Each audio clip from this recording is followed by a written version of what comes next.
నమస్తే, welcome to our channel. అసలు PPP విధానంలో మెడికల్ కాలేజెస్ కూటమి ప్రభుత్వం నిర్వహిస్తుందంటే వైసీపీ స్టాండ్ ఏటివ్? మరి వైసీపీ తనకంటూ ఒక స్టాండ్ పైన నిలబడదు, ద్వంద్వ వైఖరి ప్రదర్శిస్తూ ఉంటుందని అందరూ చెప్తూ ఉంటారు. మరి ఏంటి కోటి సంతకాల సేకరణ అని చెప్పి నిరసన వ్యక్తం చేస్తున్నారు. మరి ద్వంద్వ వైఖరి ఏంటి అనుకుంటున్నారా? తెలుసుకునే ప్రయత్నం చేద్దాం. దీన్ని విశ్లేషించడానికి మనతో పాటుగా ఉన్నారు ప్రముఖ ఆర్థిక, రాజకీయ, సామాజిక విశ్లేషకులు అరిసిమెల్లి శ్రీనివాస్ గారు. నమస్తే సార్. నమస్కారం అండి. పలు సందర్భాల్లో వైసీపీ తనకు అనుగుణంగా పార్లమెంట్లో ఒక విధంగా, రాష్ట్ర ప్రభుత్వంలో కానివ్వండి, లేదంటే అసెంబ్లీలో ఒక విధంగా ప్రవర్తిస్తుందని అందరూ చెప్తూ ఉంటారు. మనం వక్ఫ్ సవరణ బిల్లు విషయంలో కూడా చూసాం.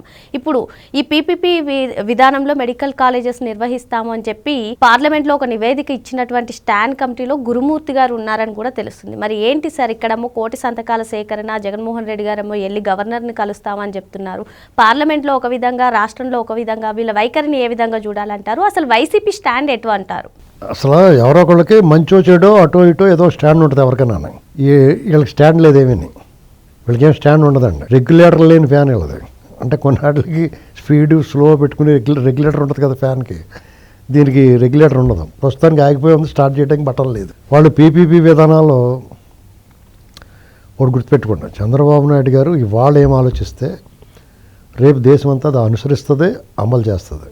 ఇది చరిత్ర చెప్పిన సత్యం. అలాగని చెప్పేసి ఆయన ఇక్కడ ప్రస్తుతం ఆంధ్రప్రదేశ్ ఉన్న ఆర్థిక పరిస్థితి దృష్ట్యా ఖచ్చితంగా సంస్కరణలు అమలు చేయాలి. ఇదివరకే అమలు చేసాడు. అటువంటిది ఆయన ప్రైవేట్ భాగస్వామ్యం. ఎందుకంటే ముఖ్యంగా ఈ మెడికల్ కాలేజీలు, ఈ హాస్పిటల్స్ విషయంలో ప్రభుత్వానికి ఆర్థిక భారం ఉండదు, ఫస్ట్ పాయింట్. రెండు, ప్రైవేట్ భాగస్వామ్యం తీసుకుంటారు, ప్రభుత్వం అజమాయిషీ ఉంటుంది. ఇప్పుడు ఆ కాలేజీలు నిర్మించడంలో వేగవంతం కావాలన్నా, నాణ్యత ఉండాలన్నా ఖచ్చితంగా ప్రైవేట్ భాగస్వామ్యం కావాలి. వాళ్ళైతే వేగవంతంగా నిర్మిస్తారో నాణ్యత కూడా ఉంటుంది. అంటే అడ్డగోలు కాంట్రాక్ట్లు అయితే దుబ్బేయడానికి ఉండదు, ఆ అజమాయిషీ ఉంటుంది. ప్రభుత్వానికి ఆర్థిక భారం ఉండదు, అజమాయిషీ అయితే ఉంటుంది. మెడికల్ కాలేజీలో సీట్లు ఇదివరకడమే పెరుగుతున్నాయి. ఇప్పుడు జగన్మోహన్ రెడ్డి గారు ఏం చేశాడంటే కబాల్ని దిగిపోయే ముందు శంకుస్థాపన చేసేసి ఆహ్వానించాడు బిడ్లు కాంట్రాక్టర్లకి. వాళ్ళ దగ్గర కమిషన్లు లాగేసాడు. మరి కమిషన్లు మరి కట్టాలంటే మరి డబ్బులు లేవు కదా, ప్రభుత్వం కట్టాలని డబ్బులు లేవు కదా, నా బార్డు చేత రుణం ఇప్పిద్దామని ప్లాన్ చేశాడు. వాళ్ళు రుణం ఏమన్నారు, ఓ 3-4 కొద్దిగా ఓటు పూర్తి చేశారు, మిగతా కొంచెం కొంచెం చేశారు. ఇలాంటి పరిస్థితుల్లో ఇవన్నీ వీళ్ళు నిర్మించమని తను తయారు చేసి గరగా వీళ్ళని ఎత్తిమే బిడ్డెత్తి ఎలా చేస్తారు? దాన్ని ముందుగా ఆలోచించాడు ఆయన. పీపీపీ విధానంలో అయితే ప్రభుత్వానికి భారం లేకుండా ఉంటుంది, తొందరగా పూర్తవుతాయి, ప్రజలకి హాస్పిటల్స్ కూడా అందుబాటులోకి వస్తాయి. మెడికల్ కాలేజీల్లో విద్యార్థులకు చదువుకోవడానికి, విద్య చదువుకోవడానికి అవకాశం ఉంటే ఎక్కువ సీట్లు ఉంటాయి. ప్రభుత్వ అజమాయిషీ ఉంది కాబట్టి ప్రభుత్వ కళాశాలలో ఏ రకంగా అయితే అవకాశాలు ఉంటాయో అదే అవకాశాలు ఇందులో ఉంటాయి.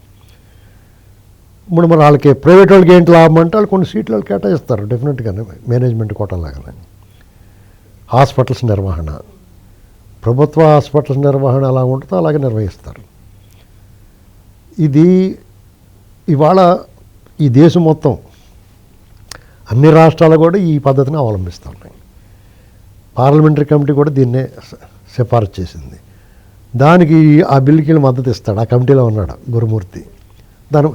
ఈ విషయమే కాదండి, కేంద్రం మోడీ గారి ప్రభుత్వం, ఎన్డీఏ ప్రభుత్వం ఏమి చెప్పినా ఏమి చేసినా జగన్మోహన్ రెడ్డి ఆటోమేటిక్గా కొండపిల్లి బొమ్మలా ఊపిది ఉంటుందండి, అలాగే ఊపుతాడు అతను. ఇక్కడికి వచ్చిన తర్వాత రికార్డింగ్ డ్యాన్స్ చేస్తున్నారు, కోటి సంతకాలు. నేను రికార్డింగ్ డ్యాన్స్ ఎందుకన్నానంటే వైజాగ్లోని గట్ట కొన్ని చోట్ల అసభ్యకర నృత్యాలు అవి పెట్టారు, ఈ ర్యాలీలు తీస్తా. అసలు ప్రజల సంబంధం ఏంటి, ప్రజల సమస్య ఏంటి, నువ్వు ఏ సమస్య మీద వెళ్తున్నావు, నువ్వు ఏం చెప్పదలుచుకున్నావు ప్రజలకి? అస్సలు ప్రజలకు సంబంధం లేని దీని గురించి ఆలోచించిన సమస్య ఇది. ఇవాళకి వాళ్ళు నిజంగానే మెడికల్ కాలేజీలు, మెడికల్ హాస్పిటల్స్ చాలా అవసరం ప్రజలకి. ఎందుకంటే ప్రధానమైంది విద్య, వైద్యం రెండు ఉన్నాయి అందులో. కాబట్టి కానీ ప్రజలకు దాని మీద కాన్సన్ట్రేషన్ ఉండదు. నువ్వు దాన్ని తీసుకొచ్చి అది ఎలాగన్నా కట్టండి రా బాబు, ఏదో రకం కట్టండి రా బాబు అనుకుంటారు తప్ప నువ్వు కట్టేవో నేను కట్టేవో అనుకోరాళ్ళు. ముందు అది కట్టండి అని కోరుకుంటారు, అది అందుబాటులో రావాలని కోరుకుంటారు.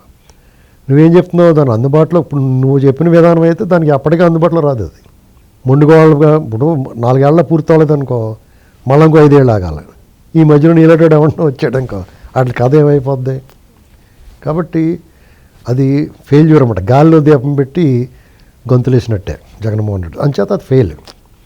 అందుకని అతను కోటి సంతకాలంటే ఎవడ అడగడు కదా, ఎవడ సంతకం పెట్టారు ఏది అని అడగరు కదా ఎవడన్నాయి. అందుకని కోటి సంతకాలను పెట్టి 2 చేతులతోటి రజనీకాంత్ గారు ఏదో సినిమాలో పెడతాడు, అలా వీళ్ళే పెట్టేసి ఉంటారు. కానీ జనము ప్రజలు అందరూ కూడా కదిలొచ్చారు జగన్మోహన్ రెడ్డి గారు పిలిపించేసరికి అని చెప్తున్నారు కదా సార్.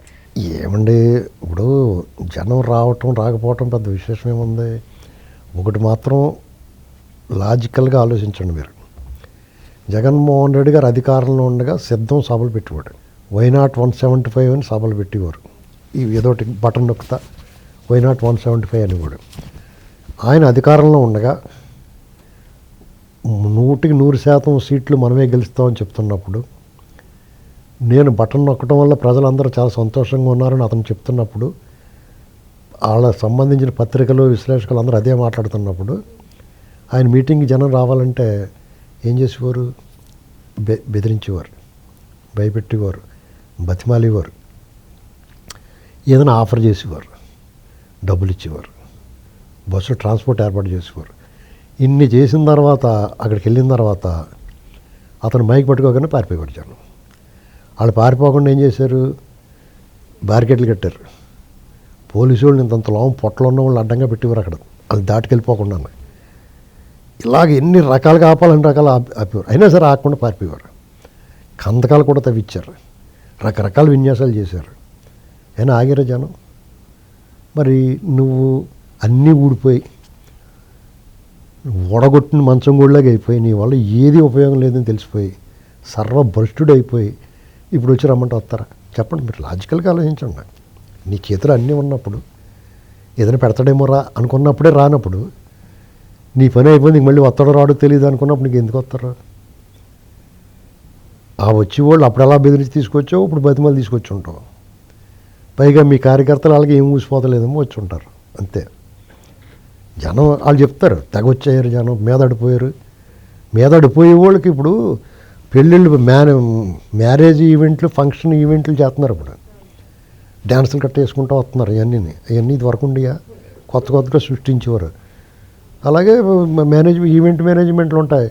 మీదడిపోయి అన్నయ్య అన్నయ్య అని చెప్పేసి చేతులు కట్ట పిసికేయమని చెప్తారు వాళ్ళని. వాళ్ళు వచ్చి గబగబా చేతులు పిసికేసి డబ్బులు ఇవ్వడానికి పట్టుకుపోతారు వాళ్ళు చివరికి వచ్చి. ఇప్పుడు అది సెట్టింగ్ అంతే, ఓవర్ యాక్షన్ అన్నమాట. కారు ఎక్కి దూకేస్తానికి ఒకడు ఉంటాడు, ఒరే ఇటు బాగా దూకుతాడని మన బాధ ఒకలేదు ఈసారి ఇంటి పంపండి అంటారన్నమాట. ఇదే అంటే మీద దూకినప్పుడు జగనమే పడిపోకుండా దూకాలి టాలెంటెడ్గానే, లేకపోతే ఆడమే పడిపోయాడు అటు చెయ్య గట్టి ఇరిగిపోద్ది. ఇలాంటి ట్రైన్డ్ అనమాట వీళ్ళంతా. ఇప్పుడు I am blind but trained అంటారు చూసి, అలాగే వీళ్ళందరూ పెద్ద ట్రైనింగ్ అయిపోయి ఉంటారు వీళ్ళంతా. ఇదంతా పెద్ద ఈవెంట్ మేనేజ్మెంట్. చూడండి ఎక్కడికి వెళ్ళి అయ్యే మొక్కలు కనపడితే మీరు కావాలంటే మీరు అతను ఆ పర్యటనలో జాగ్రత్తగా దగ్గర నుంచి భూతత్వం కట్టబెట్టి చూడండి ఆ ఫోటోలని, ఆ వీడియోలు చూడండి. పోని బాగా జూమ్ చేసి అయ్యే మొక్కలు కనపడతాయి. కనీసం వాళ్ళు వేషం కూడా మార్చుకోరు. అయ్యే చేత మీరు జనం వచ్చారు, జనాన్ని ప్రాతిపదికగా తీసుకోకూడదు. స్పందన ఎలాగుందనేటువంటిది మనకి బుద్ధి, జ్ఞానం, వివేకం, విజ్ఞానం ఉన్నవాడు ఎవరికన్నా జగన్మోహన్ రెడ్డి చేసి పనులు ఎవడో చెప్పాలా మనకు తెలీదా? అతను చేసే పని ఇప్పుడు ఇల్లు కూలిపోని కూల్చేయారని వెళ్ళాడు. అక్కడ వాళ్ళు ఏమన్నా అగ్రిగోల్డ్ అండి ఈడండి అని చెప్తే అవన్నీ ఇప్పుడు వద్దు బాబా తర్వాత మాట్లాడుకుందాం అంటున్నాడు. పైగా అదొక ప్రైవేట్ స్థలం, 2 పార్టీల తాలూకు 2 వ్యక్తులు తాలూకు వివాదం. ఒకడు అమ్మేసుకున్నాడు, అమ్ముకున్న వాళ్ళు కొనుక్కున్న వాళ్ళు నష్టపోయారు. అమ్ముకున్నవాడు సేఫ్ అయిపోయాడు. రెండో వాడికి డిగ్రీ అయిపోయింది కోర్టు దాన్ని ఖాళీ చేయించమంది. దీంట్లో ప్రభుత్వానికి సంబంధం ఏంటి? ఏ రాజకీయ నాయకుడికి సంబంధం లేదంటే ఉంది, వేలంపల్లి శ్రీనివాస్కి ఉంది. దీని వెనకాల అమ్మినోడు వెనకాల మీ వాడు ఉన్నాడు, మీ ముఠాలో ఒకటి అతను.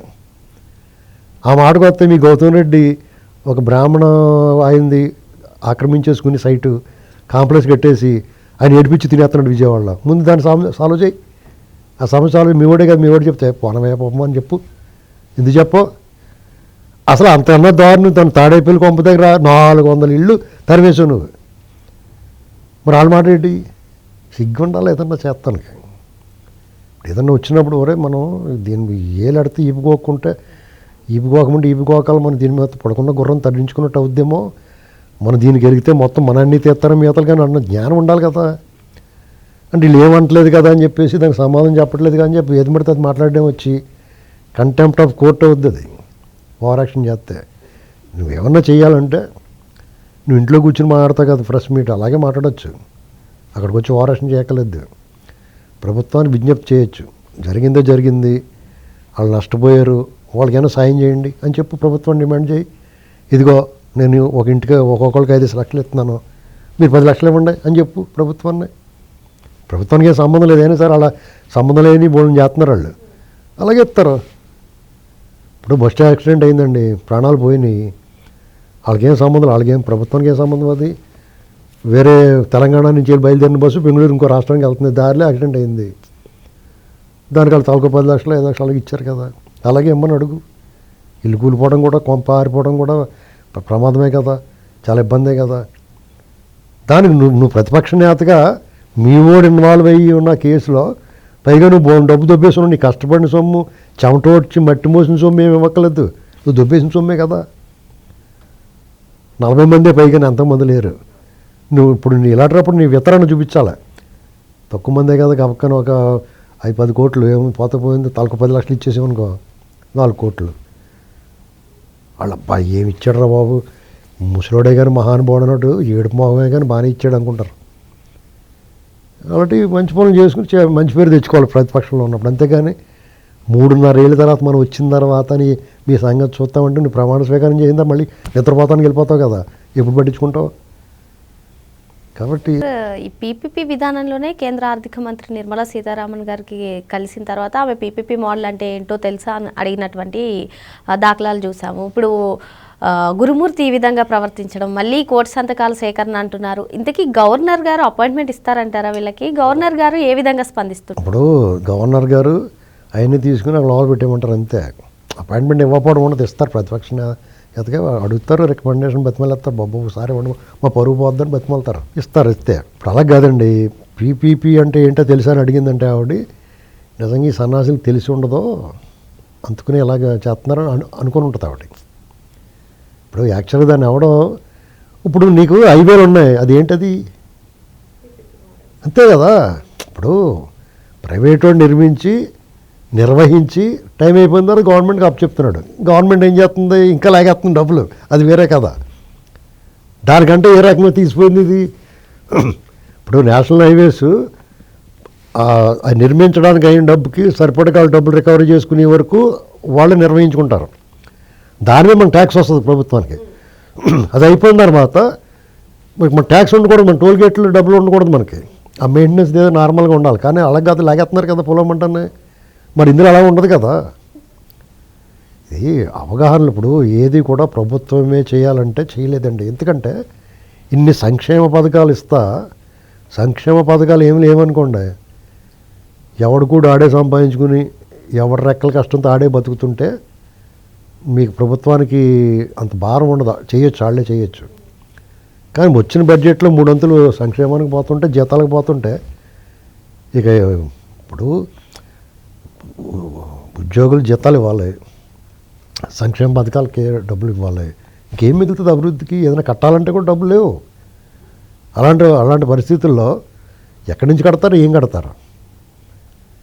ఆదాయాలు అంతంత మాత్రంగా ఉన్నాయి, ఏ రకంగా ఆదాయం కనపట్ల.